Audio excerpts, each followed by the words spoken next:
I'm very much kind of happy to say Happy New Year and welcome to the Smart Partners Hub, to the first interviewee that we have at the Hub this year on behalf of the Smart Partnership Movement, who first of all is a Smart Partner herself before you reached London about a year and so ago, from Seychelles, which is a small country but very active, more active than bigger countries, and above all you're a woman, because as you know, the Smart Partnership Movement has a number of active members and partners since 1984-85, and always there were one or two Smart Partners members women. But somehow, when you try to see where are they, as we just said before we started discussion, they are there and they are not there. So it wasn't by design, but it was just that very kindly you put a bit of time as High Commissioner of Seychelles right at the beginning of the year to come to the Hub for us to kind of exchange some views, reflections about the last year or so, since you are representing the Seychelles, one of the Smart Partner countries in UK. And just for you to know, I am not keeping this book strategy just for the sake of advertising for the book or for Lawrence Friedman, but simply the fact that some of the things we'll be discussing, they actually form the elementary parts of any strategy. Of course, this is another aspect that the art that we are maintaining it as part of the Smart Partnership essence to try to articulate that. This is, as you probably recognize, a Zimbabwean kind of statue, and obviously it's called Smile. And that is also connected to what we're talking about it, and that's about it. So anyway, welcome, High Commissioner, to the Smart Partners Hub. And can you tell us, after 1 year or so, as a Smart Partner, what kind of reflections, the beginning of 2014, because we are looking for that sort of new ideas that are coming from for delivery. Well, thank you, for the good wishes, and two, for having me here. As you say, probably I've been like this Smart Partner who's here but not here, because again, with the busy schedule as a High Commissioner, as you know, London particularly, there's a lot going on. But I've always been keeping, don't worry, an eye over what is going on and tabs on everything. But yeah, in terms of reflection, I think for me, 2014. We've had the passing away, unfortunately passing away of Mandela. At the end of 13, yeah. At the end of 13, which it's like, I know when I was reflecting, looking at all of the memorial services they attended and all the speeches and everything like everybody else, I mean. Like everybody else. And one thing that keeps coming through is people saying we need a new narrative. I think there was a recent meeting in the African Union met, a new narrative, which would be like to transform Africa. What was the narrative then which made you? The narrative then, because... Was there a narrative? Yeah, that narrative then was nation building. I see. That was nation building. This is what fired me up. A nation. Why is that important? And I think for any vision, you say you need to dream. A vision is not a dream, but you need to have a dream or visualization, we call it, whatever. And then you project it, and then it will manifest. You will do the necessary, take necessary action to manifest it. So what is that dream? Kind of thing. That sort of dream. That is a common language, that we're all striving for, because otherwise everybody will be going after their own little dreams. And but again, at another level of reflection, when I think about what is going on, I think whether it's business, whether it's politics, whether it's social, you're talking about people, you're talking about relations. Yes. That's... Yeah, and you look at conflict, you look at, it's about people. and relations between people. It's got to be rearticulated. It's got to be what is it all about. It's quite competitive, you know. Conflict. Rather than you belong to this group, you don't to that group, therefore you can't. So it's always putting one against the other. That's the sort of, you know, cultural thing we have globally. Yeah, it is. Globally, but we need to diplomacy and otherwise. You yes, can see that and reflected. We've got to find a way. Say, like, we may be different, but difference doesn't mean inferior, superior. That we do not add value to that difference. You are as good as I am. Just because you look different doesn't mean you are just one up, one down, or, you know. So I think that is also a language globally that we need universally. So we start looking at values, and when I say values, I mean living values, respect. Values, yes. And maybe, unfortunately, too often when we say value, we think of economic terms. Yes. You know what I mean? The that's value the of something, problem. market value. Yes.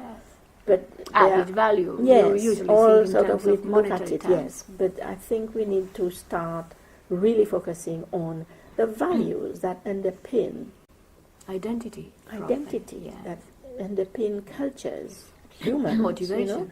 We say human rights, but underlying What the human right, what is it? It's just a concept. It's a concept. Underlying it all is saying, you respect me, I respect you, and, you know. So I think these are the, and again, when I say this, I'm thinking Commonwealth. You know, we need to also look at that Commonwealth because there are some common core values that we say we are part of this family because of those values. Otherwise, there's no family. Otherwise, there's no family.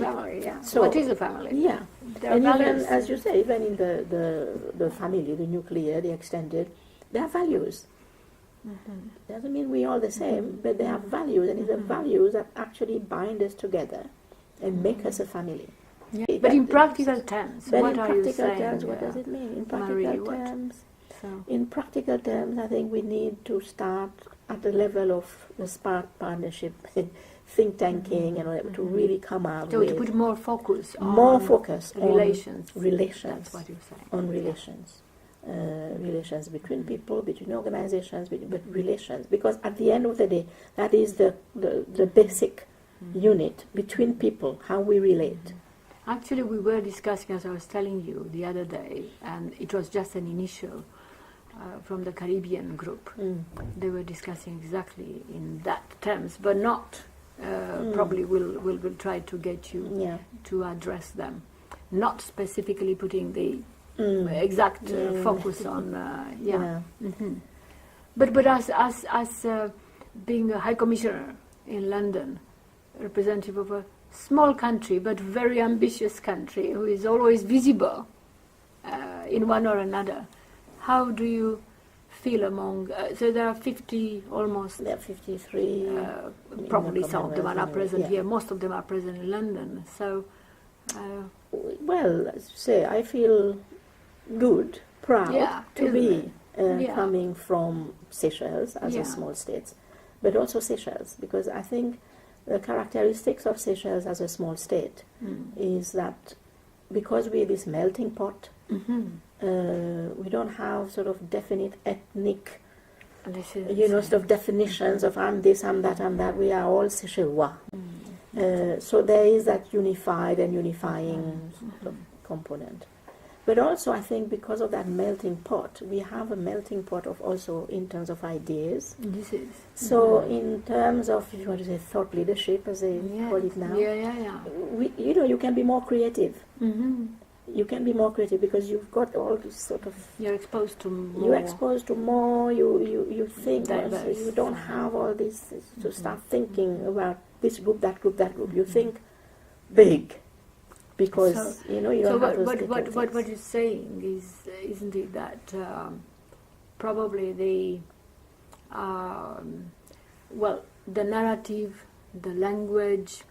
I mean, when one says narrative, immediately one thinks, as you know, as a diplomat, thinks in terms of narrative into a kind of negotiating.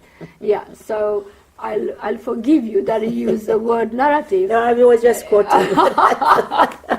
We're talking about the language. The language. The conversation. Is a language which has to evolve to address more this motivation. More this motivation, identity. more this fire, and also the language of rather than economic. the language of remove this opposing. That's it. So as I say, in Seychelles, it's a melting pot. Everybody's Seychellois, sort of like. Yes, yes. So you start thinking big because you don't have to start thinking of my little group and preserving my that little is group. extremely important what you which is, said. which I think is important. I can just think. I don't have to start thinking of I am. What you said, we should quote you. You don't. No, serious. Because if you in a multi-pot, you don't necessarily, as you were just saying, need to think. Start small. You can start from big because you're feeling not equal but almost same level. Yeah, we're all there, and that's it. You don't have to start thinking of. As I say, in compartmentalizing everything, this little group here, this little group there, I have to talk first, think about my little group first. No, because we are all here. And this is quite a lot of kind of more, if one think in terms of which particular, not academic field, but which particular dimension would deal with this is, in addition to linguistics, but the social context of linguistics, is also behavioral. It's behavioral. And lately, Marie, you probably, because you're aware here of here in UK, quite a lot of behavioral sciences are being applied and used within the government. Yeah. These nudging units. Yes. The all sorts of other things are to do with thinking fast and thinking slow and all these things. Are aiming at the same thing. So because I think this is how we have to go. We've done it. I say we've done the politics, the economics, and we can see that we still have challenges, and even sometimes bigger. And as I say, all those challenges may be unintended, but so at the end of the day, you have to really focus on relations between people, behavior. In health, they have behavioral epidemiologists because it's how people actually behave. That is creating, it creates everything that we do. Frameworks of whatever kind. It is at the basis of everything. So we have to focus on. But the fire, one needs to kind of. You see, but the fire comes, when I say the fire, I start putting my hand here. Because the fire actually comes from the heart. It is true, Okay, some could say solar plexus, but I think it comes from here. It's what is going to fire you up. And we need, that heart, that something. To be engaged. To be engaged. We can't do it just at that level of the head. So we can be academic about it. No, you know what I mean? And maybe this is some of the problems. We do a lot. You can build intellectual equity. We but build that is it, based we've got on the internet, we've got this, so we are fine up here. But what about here? And it's at that level. It's not very clear how one would one need other leaders of independence of similar type within economic. You know what? When you say independence, I was thinking, no, maybe we don't need independence now. We need more liberation. You're correct. Economic you know what liberation. I mean? Yeah, it's liberation. Economic liberation, psychological, mental, you name it. It's more that freeing of our psyche. But what's called liberation movement is referred to as liberation movement. Yes, but But it was more independence, political independence, and probably it's only now when there is a liberation movement. And it was even a word that was not very well, sort of taken. If you say liberation, it means like revolution. Absolutely. It means, absolutely. It was a bad word. Yeah, so it's probably a different. So it's now a different. Even the movement, the word movement, is quite different. Yes. I know if you go back to... It's progressive, it's transformative. You go back to the Seychelles Smart Partnership Dialogue, we said we need a social revolution. Yes. Because we said we need to just change everything, the way of doing, the way of being. Yes. This means a big thing. And then you say renaissance. Terms, as you say, language is important. Language is very important because we're in the movement we've been very aware of, and the only way we could keep track of it, in addition to identifying one or two, like we have famous Professor Sam Tulia-Muhika from Uganda, who is kind of the one that keeps track of, is this so-called manifesto, which is another word which is misunderstood, because usually the manifesto is a political party manifesto and things like this, or manifesto of a movement which is a revolutionary movement. But the manifesto was a kind of building up a new language. So probably we should give a bit more attention to that. Going back to the sort of, in terms of disciplines, as you say, behavioral science, social. One thing also I was thinking of, if you want to say, the psychology of politics and the politics of psychology. Well, I mean, of course. Like, I mean, that goes a little bit into what this strategy and whatever is all about, not strategy as it was understood, business and whatever. It's soft, process-wise. Because that mindset, that was a liberation, but it's that mindset that is created at a particular time and reinforced, that's it. Over the years by so many other things. That mindset is what we need, and that's what I'm thinking about, the psychology of politics and the politics of psychology. Yes, of course. That psyche. Unfortunately, quite a lot of this, both language and the psychology of, could very well get into spin or other things of that nature. But, as you said, a fire would kind of, the tools of visions, national visions, in the last almost 20 years by now. But unfortunately, because this fire and emotional motivation cannot be measured, their impact, in the same way as one believes you can measure whatever achievements or otherwise of a national economic plan. Because of that, it is very difficult to maintain a process of a vision, and it's still left to, or thought that it has to be left to a leader, and that's the political leader, and there is where. But otherwise, this vision, as you said it, in a natural, is a dream. As I say, well. We now talk about Rio, the future we want. It's like the future we want, but the future we want and what we're doing to get there seems to be like. Because there is no vision, there is no fire. There is no that one common. There is a transition anyway, of one kind or to another in the 21st century. You know that, and probably technology produces particularly disruptions of a kind which, fortunately, it takes very short time. If you look in technology forecasting and the impact of it, it's not long time that the disruptions are taking place.